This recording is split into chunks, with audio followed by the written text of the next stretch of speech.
বাজার থেকে তরমুজটা নিয়ে এসেছিলাম। তো কাটাটার মানে ভিডিওটা তোমাদের দেখাতে পারলাম না। তো সেই সময় আমার ছেলে বাড়ি ছিল না, তো এই মাত্রই আসলো। তা বললাম ধর একটু ভিডিওটা ধরে দেওয়ার তো সেরকম থাকে না। তো গাইস আমার ছেলেকে সম্বন্ধে এসব বলছি, দেখো হাসছে, তো কী করবো। তো যাই হোক, তরমুজটা আর কি এক দোকান থেকে নিয়েছি, বললো যে খুব সুন্দর হবে, মিষ্টি হবে এবং লাল হবে। তো দেখো কি অবস্থা, দেখো বললো যদি মানে লাল না হয় পয়সা রিটার্ন দেবে। তো দেখতে পাচ্ছ তরমুজটার অবস্থা, পয়সাটা কিন্তু রিটার্ন দেবে। আর আমি কিন্তু এটা ছাড়বো তো ভিডিও করে, আমি বলেই দিয়েছি ওনাকে। তো উনি কিন্তু দেখবে, ঠিক আছে। আমি পেটের ভিতর দিয়ে দিলে তো আর দেখতে পারবে না, ভিডিওটা পোস্ট করলে দেখতে পারবে। তো দেখো কী অবস্থা, আমার ছেলেরা ভালো খায়।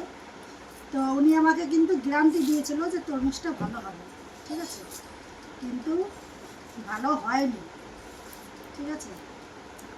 আর এই গরমে কিন্তু তরমুজটা সত্যি খুব উপকারী খাবার। তো সবাইকে বলছি তরমুজটা একটু খাবে। এদিক দিয়ে দেখো আবার পচে পচে, তরমুজটা আজকেই মানে নিয়ে এসছি, আর এই অবস্থা। তরমুজটা মানে 45 টাকা দাম নিয়েছে। চলো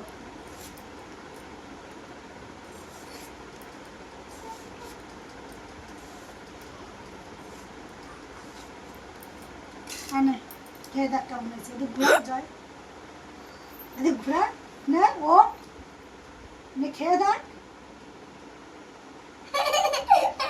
হাসছে হাসছে, নে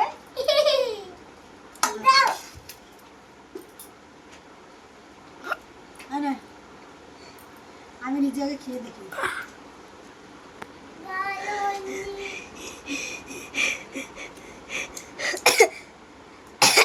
কথা বলতে মিষ্টি আছে তরমুজটা, কিন্তু সাদা সাদা, আর শুকলাটা ভীষণ মোটা।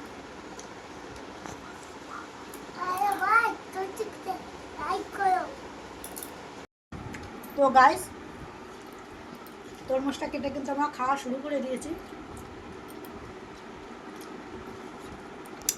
আর ছোট ছেলে ভালো হয়েছে।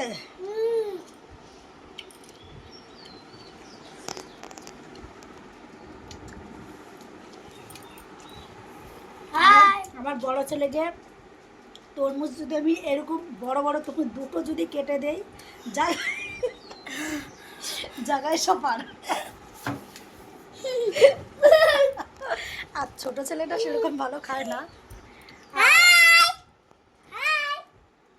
আর আমিও সেরকম খাই না ভালো, কিন্তু আমার বড় ছেলে তরমুজটা খুব ভালো খায়। তরমুজ আর প্রতিদিন বাটি ভরে করে মাংস দাও, কষা মাংস, ব্যাস